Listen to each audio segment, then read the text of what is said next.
Good morning, everyone, and welcome to our webinar. It seems rather strange, doesn't it, to be talking about Christmas here when we're not even in the middle of November. I know normally in a year we'd have been planning Christmas, we'd be well ahead of thinking about Advent and Christmas at this time, but we're living in such a strange moment of thinking about how time feels.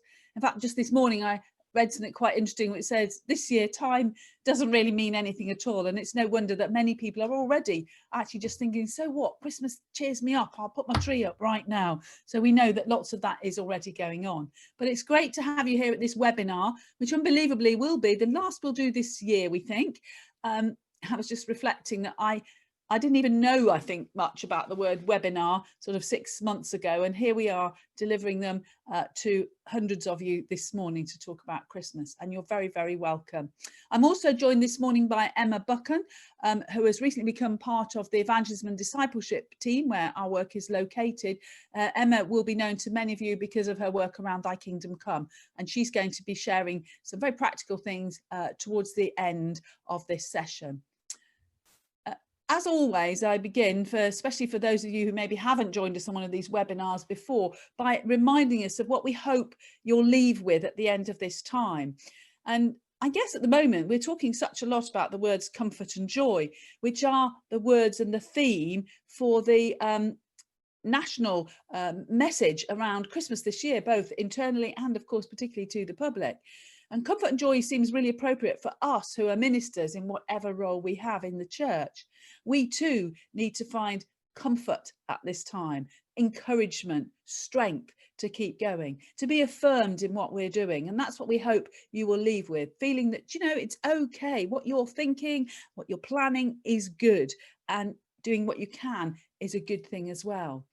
And also that joy that comes from having confidence. And our confidence comes not just in the fact that we're trained, we're skilled, we've done this before, because many of us feel like we haven't ever done this before. But our confidence is so firmly rooted in the hope and joy that comes from the good news of God's love in Jesus. And of course, Christmas is that great time when we proclaim that God Emmanuel, God with us, coming in to the mess and pain of our world. That's what will give us our confidence that that message has not changed, and those opportunities to stand on that will still be there this year. I'll put this interesting word inclusion in right now for all sorts of reasons. One is because I think the message we have to share and the work we will need to do to share it this Christmas and Advent is actually about everybody. And when I say everybody, I mean everybody, from the very youngest to the very oldest, those who are already in our congregations, those who are on the fringe, those in our communities who we don't yet know, people of all kinds of different abilities. Everybody can play a part in reaching out and both receiving and sharing something this Christmas. And as I've said, I talk a lot about the art of the possible. I like using the word art. I like modern art, actually, and something about art often, which is about, first of all, you do a lot of things with art that don't work the first time. Many of you artists will know this. It requires you sometimes to do something and you think, you know, that's not right. And even when you think it is right, there will always be people who say, oh, that's fantastic, and people who don't. So I like using the word art. That's what we're doing. We're pulling together things that will be possible rather than things that are impossible, focusing on what we can do, not what we can't. And above all, the phrase I've been using throughout these past few months is that what we're doing in this time is becoming memory makers. We're enabling people to have something happen in these months that will stay with them for a long time. And we'll do what Jesus always does when he turns up in situations. He transforms them. He transforms them from despair to hope, from sadness to joy. That's what we're working with in this season as well, that memory making opportunity. During this webinar, I'm going to say a little bit about where we are now, a bit about why and who we're welcoming and the purpose of Christmas, which I think you know, but we'll say a bit about it. Give you some frameworks of where we might be working, sort of help you think about the different opportunities. And at this point, I'm going to say, in a sense, what we're not going to be doing. And if you had joined this webinar because you thought that as I sat here, a bit like the book of Daniel, which we're reading at the moment in morning prayer, some writing was going to appear on my wall and tell us all exactly what we'll be able to do by the time we get to Christmas, you will be disappointed. So any of the questions that you've all got, burning questions about carol singing and so on, are still in the realm of we don't know. Although I'm delighted to say we have got Mark Betson with us in our audience. And if there are some questions along those lines, I'm sure we'll try and give you, if he's got any more information, a more precise answer. But on the whole, we're still in exactly the same place, not quite clear exactly the situation we'll be in.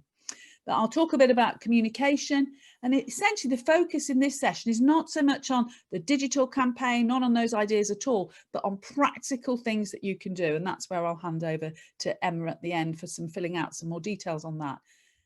So the first and most important thing I want to begin by saying, and I guess like me, many of you have been shouting at the media at different ways, Christmas is not cancelled and Christmas can never be cancelled. But the context that we're in means that many people feel that the kind of Christmas that they've got used to or think they know about is going to be different. So it may feel like for them, the Christmas that they want is different. I was talking to someone yesterday about who are these families that have 15, 20 people. And we only stopped for a few moments and realized we actually know quite a lot of people who at some point over the Christmas season would have their extended family round. And that quickly becomes those kind of numbers. And people are feeling quite anxious about that at the moment. And each of us may be in different contexts come December. So being aware of that will be important. And I think, again, the word communication is so important, that we communicate that Christmas is not cancelled, and we start doing it now from a church point of view.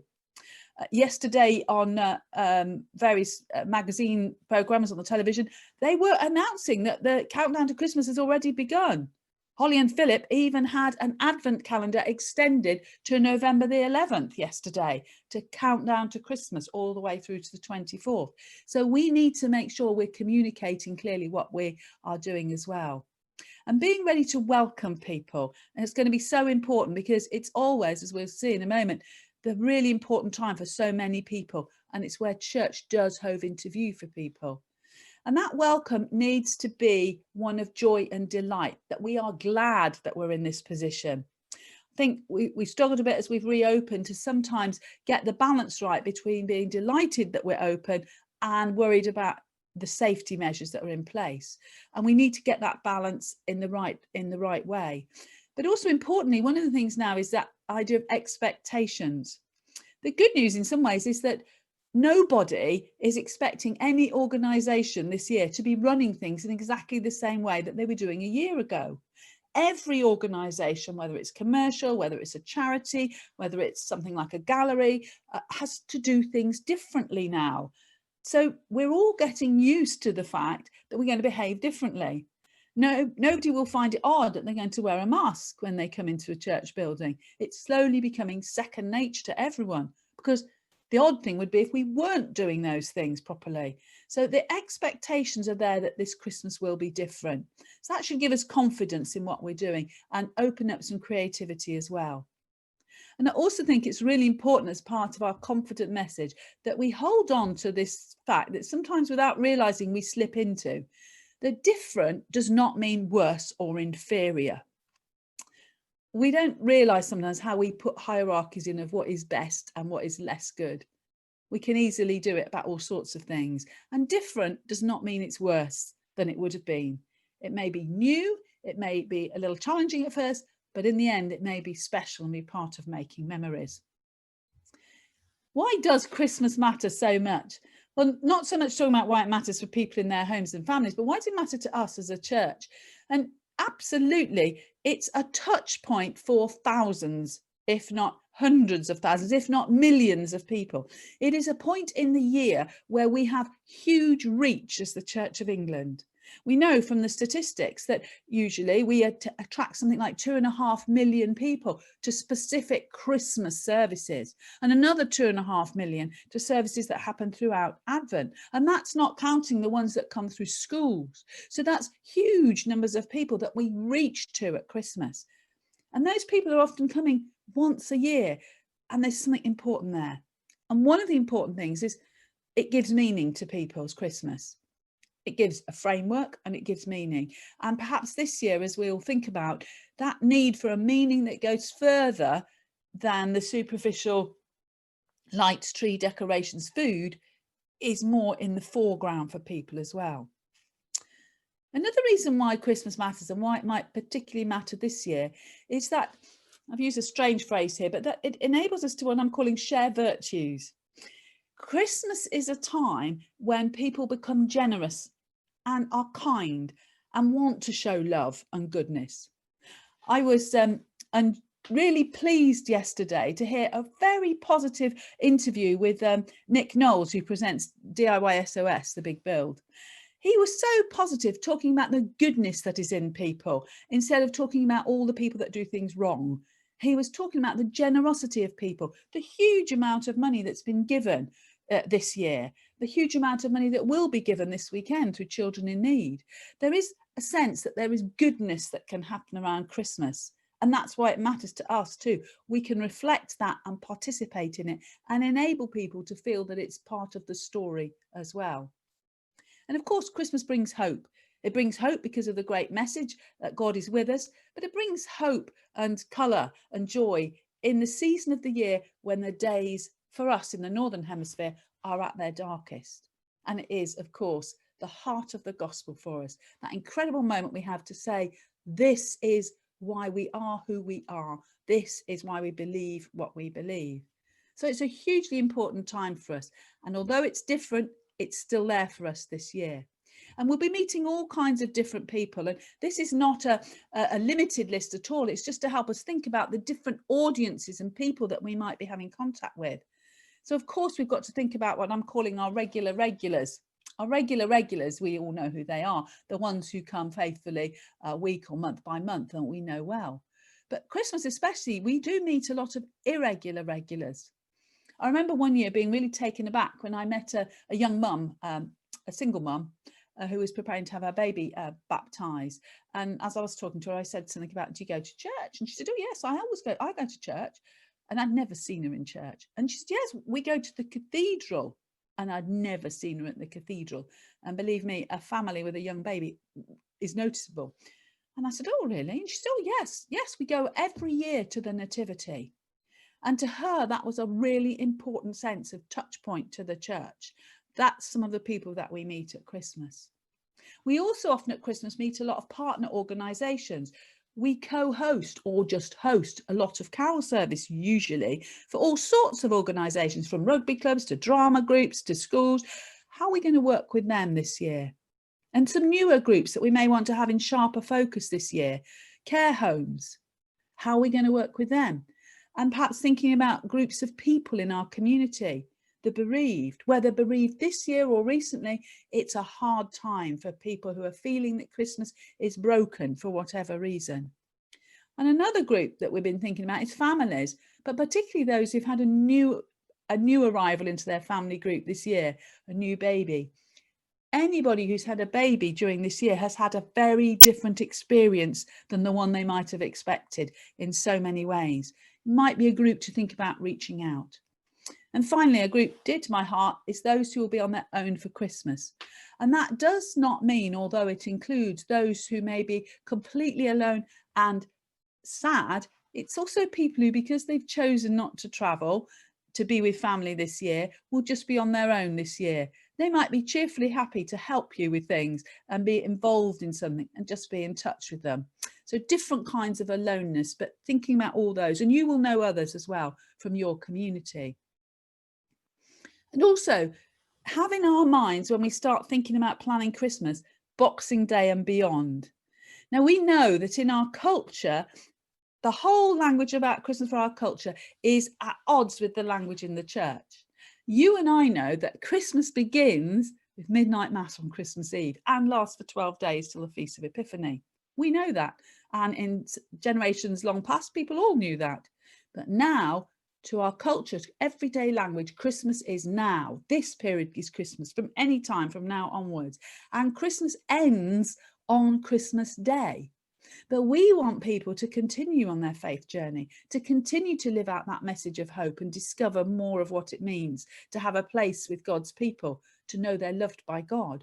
So all the contacts that you make, it's worth having this interesting question in mind as you plan. When will you see each other again? Now it sounds like I'm on some kind of dating show, but it's a really useful way of thinking about it. Not just when will these people come to church again, but when will you see each other to build relationship? And who's doing this job? Who's making those contacts? And where will it be? Have you begun to think, will you be inviting people to any kind of church, online, physical church, Zoom? How are you going to be doing that? Perhaps you'll be thinking about how you meet them in the community. Really importantly, can they offer some practical help? Can you meet them physically, or will it be digitally? Can they join something midweek? Or could you build relationship when we're able to do this again, meet people for coffee somehow, someplace? Build those contacts with people through Christmas as well. Of course, some of them are people you already have contacts with. So, for example, when we go back to thinking about young families, we might be thinking about all those families who might have come to us and had a baby baptized this year.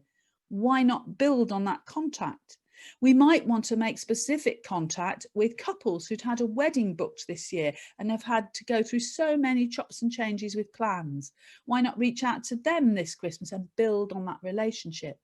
Reaching out to those whose funerals you've either been involved with directly or have heard about their loss and grief. Reach out to them and start to build relationship. You will know where you are, where are the best groups that you can make those contacts and strengthen relationships and follow through with people into the future. But keeping in mind through Christmas, it's so easy for seeing it as, phew, we've got there and a big sigh. But how do we take that forward? What are some of our thinking of helping people to engage beyond? And of course, the fantastic Comfort and Joy resources give people the reflections, the prayers that will take them through that 12 days of Christmas with different things for each day. So do make sure you think about how to use those with people that you make contact with. So what's going to be our focus as we think about all the things we do in Advent and Christmas? How will we think differently about our services? And there's no doubt that's what we're going to have to do. I think we're learning this year that in this hybrid world where we've got digital things and physical things, we've got indoor things and outdoor things, it isn't always just about replicating what we would have done in the building before. It's about freeing our minds to try and think how we do those in a new and different way. So think differently about the services that we would normally be offering to people. That requires us thinking about which ones will be really important to which audience as well. And thinking, as I say, about those different spaces, about the physical spaces, and we're going to share some more ideas, how we will do things indoors, how we will do things outdoors. What are the digital opportunities? And really interesting, thinking about the difference, we've said this a few times now, between where you're going to Zoom, where you're going to live stream, where you're going to pre-record, and which of those will work for which audiences. The thing about Zoom services is they're fantastic for building relationships, but you can't access them unless you've been given an invitation, which can mean it's quite exclusive. On the other hand, if you live stream, there's lots of technical challenges with that. And as with pre-recorded services, you may find it more difficult to build those contacts and follow through. You won't know who's there unless you've put people in place to watch and to make those contacts. And I'd encourage you to think about things like making sure when you're streaming something, you give people clear information where they can go next if they want to do something next. That might be your website popping up every so often. It might be a bit like the BBC do at the end of a programme. Here's our action line page with key places that you want to go. Especially, for example, about things like bereavement. Where would people go if they're feeling upset as they watch your service? Making sure you're putting those things out there. I'm going to talk a little bit about domestic space at the moment. What do I mean by that, and how we engage with homes?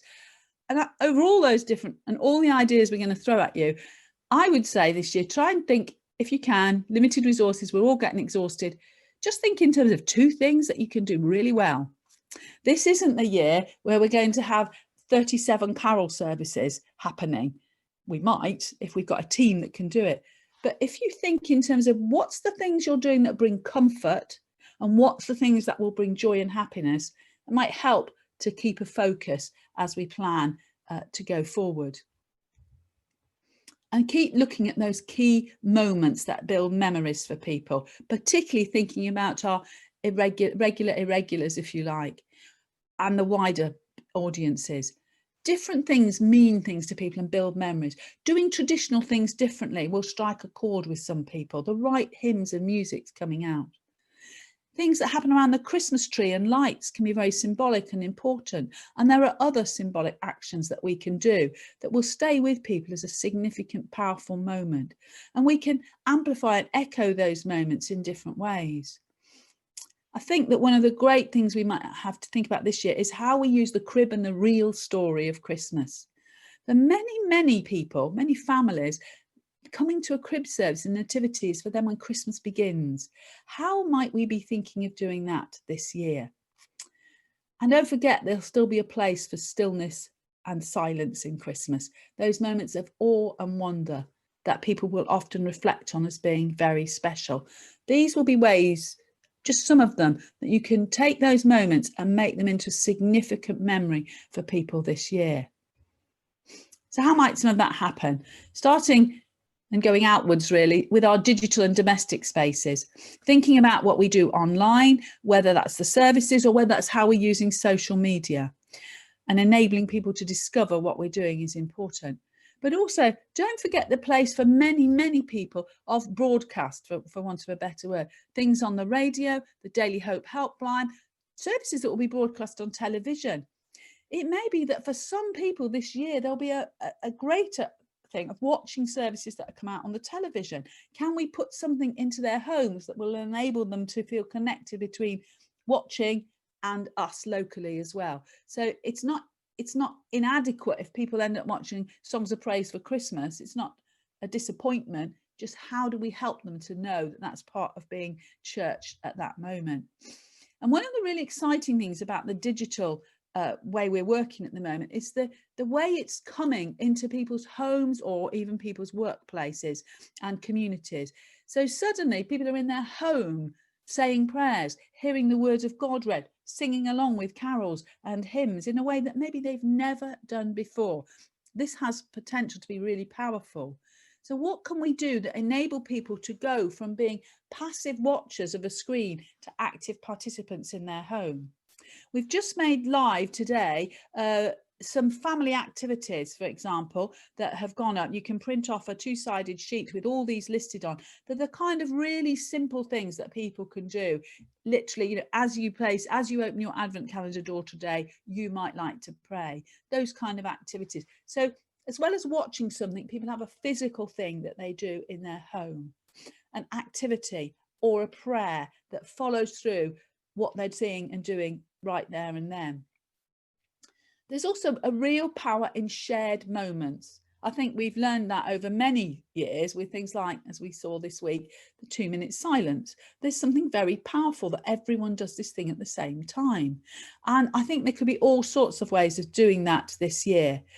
I think one of the great shared moments could be, for example, if you are streaming your crib service, let's say 4 o'clock on Christmas Eve, you invite families everywhere to be placing the Christ child into the crib at the same moment in their home. You get them to do that, whatever the right time is. It could be a national thing, who knows? Emma might talk a bit about that as possibilities. It may just be in your village, your suburb, where you just say to families, this is what we'll all be doing at the same moment. Could even be choosing a moment to put the star on the tree, anything. All doing it at the same time can have a real resonance with people. And then, of course, they can share those moments, which then get amplified through social media as well. And really, don't forget the old-fashioned use of the letterbox post. Things that drop on the doormat still have real power and significance for people. So don't forget to use that as well, coming right into people's homes. Prayer card, information, invitation.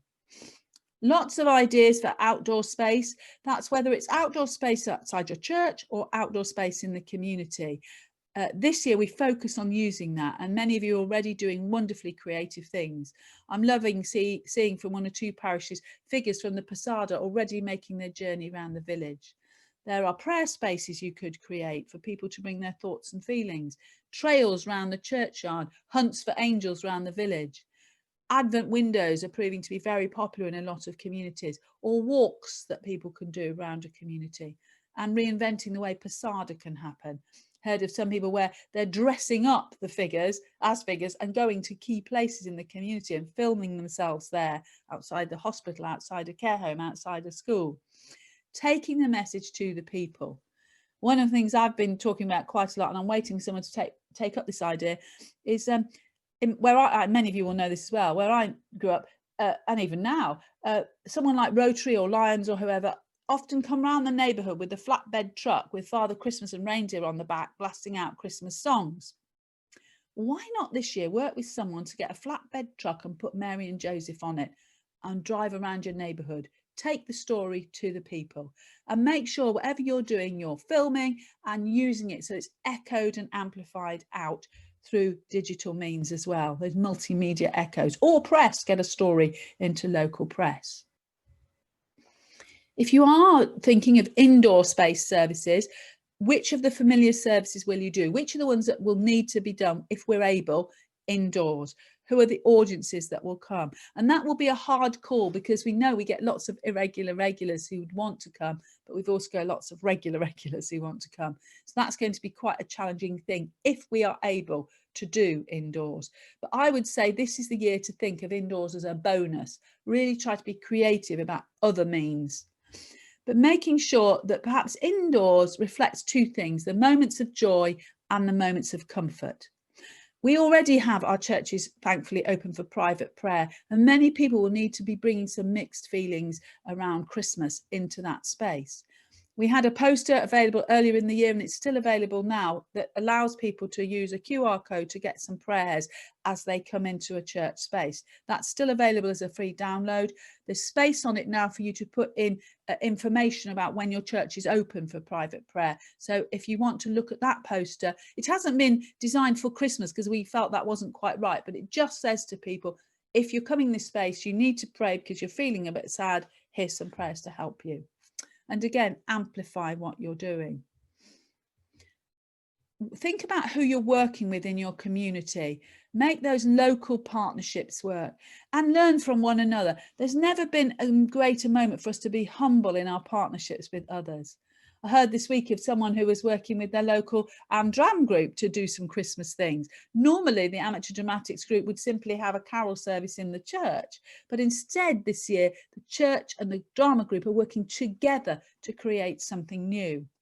And again, those shared moments in the community and those partnerships and allowing different people to be included releases huge new amounts of creativity and skill for us this year, that people can take part in new and different ways. Rather than passively watching something, they're now going to be actively engaged in making it happen.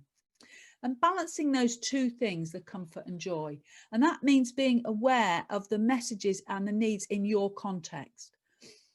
It's really important, I think, that we hang on to Christmas as glad, good news and happy. We need to be realistic that for many people, this will be sad, but listening carefully to the announcements and the timbre and tone of how things are being presented will be important. We don't want to end up as being the one place that is for sad things at Christmas, although we are realistic that sad is part of it and we make space for people to bring those feelings. We need to make sure we're doing some fun and joyful things with excitement as well, because this is the great story of God coming to dwell amongst us. And as I say, that will require a bit of awareness of your context, exactly what's needed, and the national sort of media mood that's emerging as we get nearer. It all makes it much more difficult to plan. A lot of us are going to have to learn to be responsive in ways that make us feel uncomfortable, because we're great planners and we like to have everything in the bag. Make sure you communicate everything that you're doing, where, how, what you're doing to people, and think about the language of either information or invitation. We're thinking about this quite a lot, because often when you say we invite you to, in people's minds, it means you're expecting them to travel and go somewhere. So you might not want to use that word all the time. You might just want to say, here's some information about how you can be part, which is slightly different from here's an invitation to our crib service. And people do need to know that they can come and give permission and to know what we're doing. Very important that we get that message out there. And as I said, think about how you communicate that this is an ongoing relationship. What happens next? Not just come to Christmas is for life, not just for Christmas, as it were. How do we draw people on in their faith journey, building on the contacts we've made? We're putting up lots and lots of these ideas, and we hope you'll share your good ideas as well on something called Church Support Hub. Some of you may know that already. Is an interactive site. You can go on there, you can post your ideas, you can read other people's ideas, you can upload photos, PDFs, all sorts of documents to be part of an idea for Christmas 2020. So do go and look at that. That's where the prayer framework I've just mentioned for families will be. That's where the poster download will be, and many other resources as well will go on to the Church Support Hub. There will also, of course, always be things on things like a church near you, for those who are a church near you editors. The Comfort and Joy resources, digital resources are all coming through there as well. So we hope you're beginning to feel confident. You're thinking about delight, not disappointment. You're thinking that you can do things, you're getting good ideas as well. So I'm going to hand over to Emma now, who's going to share and flesh out some of those ideas with some very concrete examples of the kind of things that you can do. So it's over to you, Emma, now. Thank you, Sandra. That was brilliant and informative and really inspirational. Hello, my name's Emma Buchan. As Sandra said, I work, I've just moved to the evangelism and discipleship team. I used to work at Lambeth Palace. I run something called Thy Kingdom Come and Daily Hope, and most recently, Prayer for the Nation. Today, I hope to share with you sort of 10 really tangible, practical and doable ideas this Christmas. I've spent quite a lot of time researching what other organisations have done, such as the Children's Society or the Bible Society. And at the end of today's session, you'll be able to download this as a PDF with all the links on and all the access to the resources to make it as simple as possible for everyone. I'm going to share my screen now, and I'm going to share the PowerPoint. And I'll just, first of all, before I do that, this is the document that you are going to be looking for.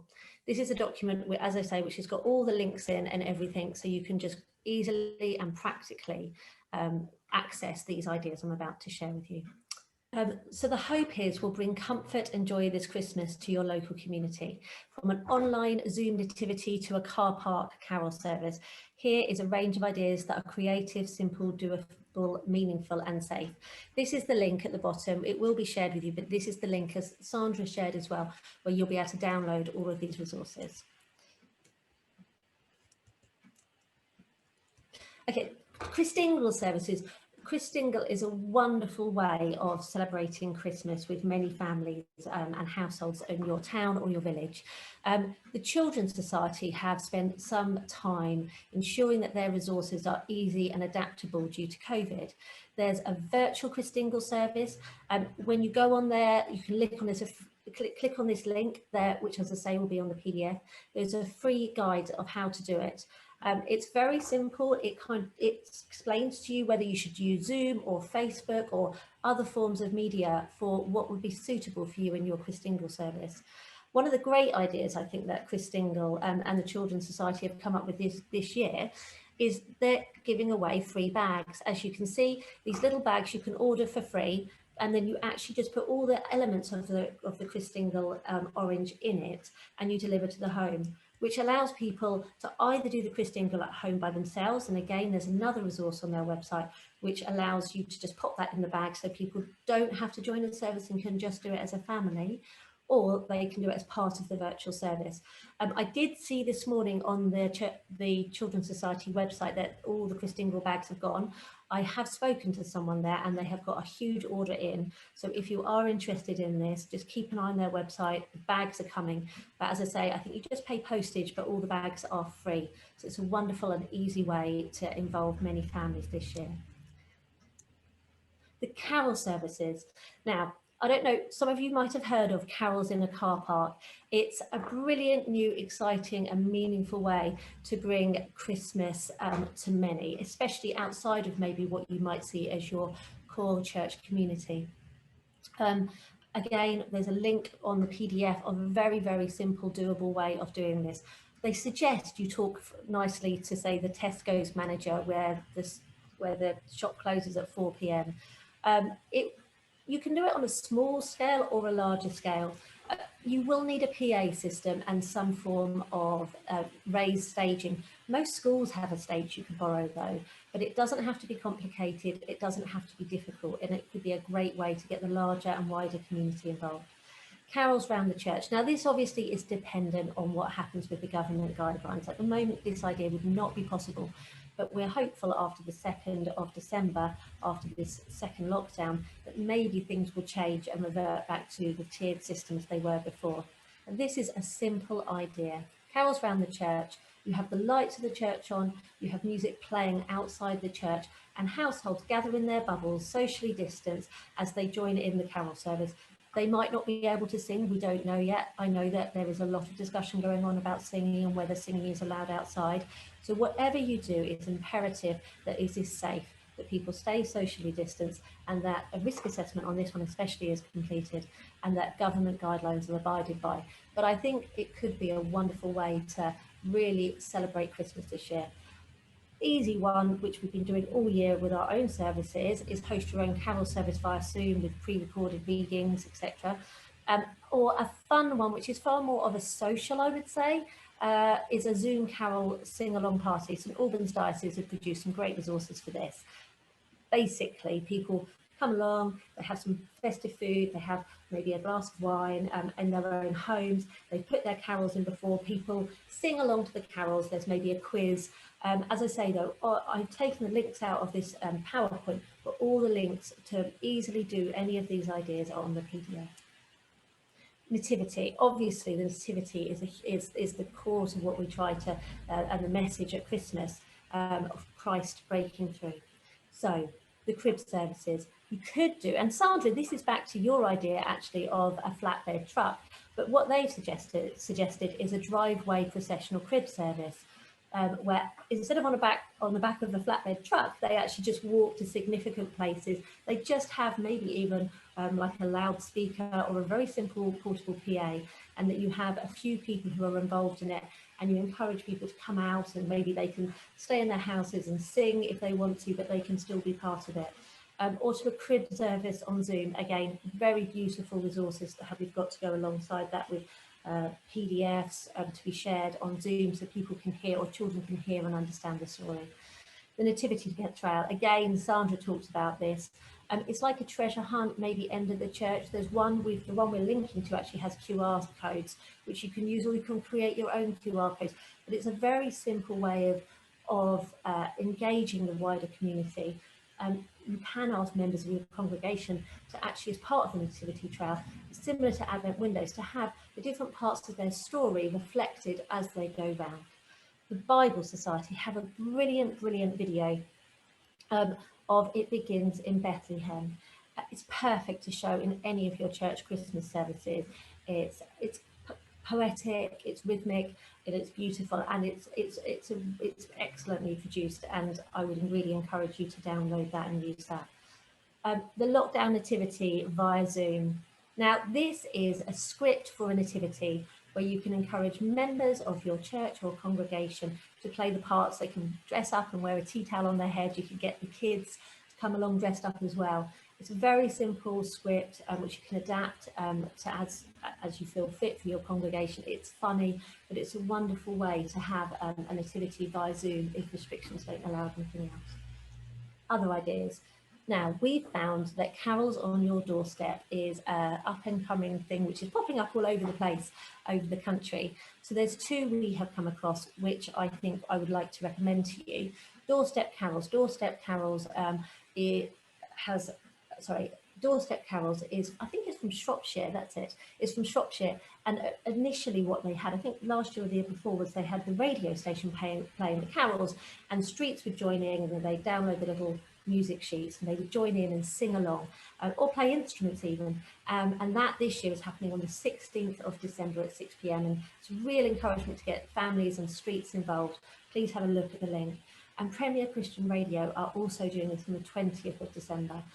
So whereas Doorstep Carols, I'd say it covers maybe a third of the country at the moment, but there's an ask if you want it in your area to contact your local radio station. Premier obviously is national.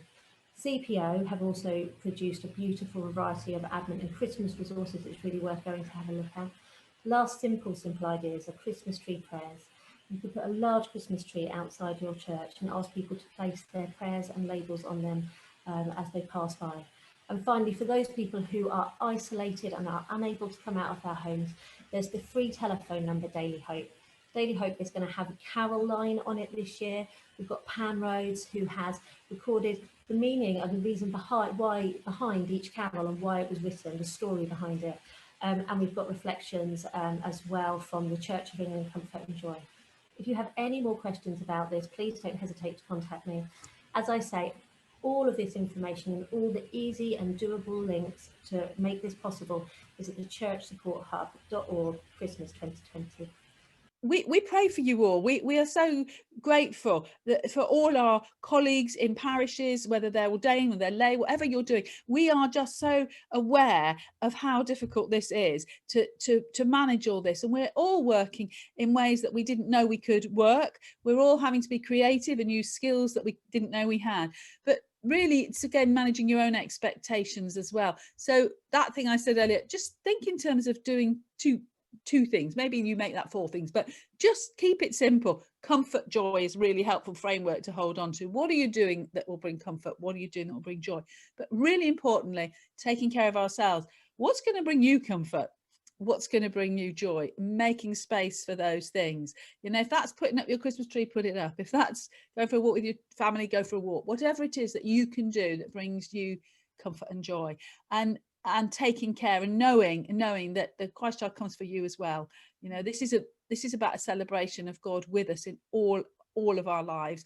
So all we do is pray that you will find that, and please do contact us. We're really happy to have emails from people, individual churches that we can answer, that we can look at, that we can respond to, and we always respond to people who contact us as well. So this is our last webinar before Christmas, but please do keep in touch. And I'm just going to end by praying for us all as we enter towards this season, first of Christ the King, and then of course beginning the whole story again with Advent leading to Christmas. Let's pray.